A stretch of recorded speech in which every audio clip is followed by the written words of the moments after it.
jama'a mu zama masu yawan roƙon Allah. Shi yasa Allah madaukakin sarki ya ce mana amman yujibul mutarra idza da'a, amman yujibul mutarra idza da'a. Aya mai sirri kenan, wannan aya ta ba mutane da yawa mamaki akan yadda Allah madaukakin sarki ke gaggawar cire mutum a cikin tsananin matsi da takuri. Ibnu Kathir a cikin tafsirinsa, Allah ya masa rahama, da Imam al-Qurtubi duka a cikin tafsiri sun ba da labarin wani abu mai ban mamaki da ya faru da wani akan wannan aya. Kai ma ka gwada. Yace wani bawan Allah ya taso yana tafiya a cikin daji, sai ga 'yan fashi sun tsare shi. Dan fashi ya tsare shi, ya ce kashe ka zan yi kuma in tafi da jakinka da kudinka.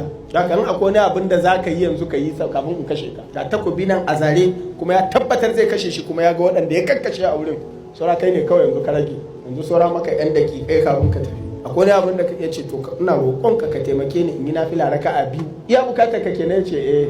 Ya ce to kai amma ka yi gaggawa ka gama sai in gama da kai sai in wuce. Don nan ba a wuce ba. Ya ce sai kabarta sallah. Yana kabartawa tsananin tsoron mutuwa, kasan dan adam yanda yake akan mutuwa. Yace sai ka tura kowace aya da bismillah da fatiha duk ya manta su. Sai rasa yadda zai yi, yana jira. In kuma ya bata lokaci, wannan zai ce kai kana bata min lokaci, kawai ya sare wuya.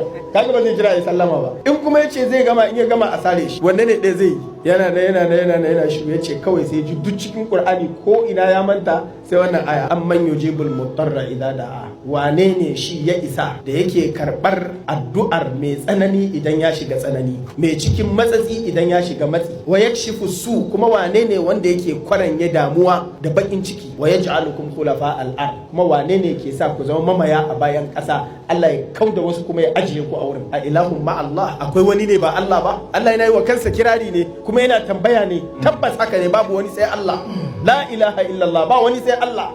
Kalilan ba ta zakarun, kaɗan ne daga cikin masu wa'aztuwa balle ku amfani da wannan ayar. Yana karanta wannan ayar, yana gama karanta ta, kawai sai ga wani ya su kwano akan doki a guje da kibiya a hannunsa. Kawai sai setin wannan mutumin da yake tsaye yana jiransa, ya jefo wannan mashi, yana zuwa kuwa daidai jikin zuciyarsa, ya fasa wannan din ya faɗi. Shi kuma yana zuwa, kaga yanzu sallah ai ba sai an gama ta ba. Sai ce masa waye kai? Sai ce ana rasulullahi alladhi yujibul mutarra idza da'a. Yace ni dan aike ne daga wurin wanda ka karanta aya a kansa din nan. Shi ya aiko ni, yace in yi maka abin da ke cikin wannan aya. Kawai sai ya bace. Irin waɗannan abubuwan mamaki ana ganin su, kuma duk wanda ya gwada shi ma zai gani. Kuma wannan mujarrab ne, duk wanda ya jarraba wannan aya a cikin kowace irin damuwa, ka karanta ayar ma kawai ta maka. Mutane da yawa suna ta tambaya ta me addu'ar da ake yin ne, a kawai ka karanta ayar ita ma ta maka. Idan kuma kana so ka maida ita kai iktibasin ta da lafazin addu'a, to da Allah ce amman yujibul muttar idza da'a, to kai kuma sai ka roki Allah da irin yadda Allah ya faɗa. Rabbi mujibal muttarri idza da'a, inni muttar wa qad da'awtuka fa ajibni. Yanzu zaka ga amsa daga wurin Allah. In baka haddace wannan ba, haddace ita ayar, kawai ka karanta ayar, kana mai kudurtawa a zuciyarka cewa Allah zai mu bukata ta gwargwadon abin da ke cikin wannan aya, wallahi sai kaga ijaba. Don haka jama'a mu koma ga Allah mu roƙe shi. Duk waɗannan abubuwan da muka faɗa nan fa kowanne yana yin aiki, karka ɗauka guda ɗaya ne. In aka fara wannan sai ka ji wancan, in aka fara wani lokaci ma ayar alƙur'anin ko baka yi addu'a ba, kawai ka ɗauki wata aya ka karanta. Ana yaƙi, abokin gaba ya zo a guje da doki, shi kuma yana tsaye kawai sai karanta wannan ayar zalla. Wa idza qara'ta alqur'ana ja'alna bainaka wa bainal ladina la yu'minuna bil akhirati hijaban mastura. Ya zo da takobi a zare, ya yiwo kansa, amma har ya iso inda yake kuma sai ya daina ganin sa kwata-kwata. Yace gani a kusa kamar zai buge ni da dokinsa, amma wallahi bai ganni ba. Allah ya rufe ni da ayar, wannan ayar ta cikin alqur'ani.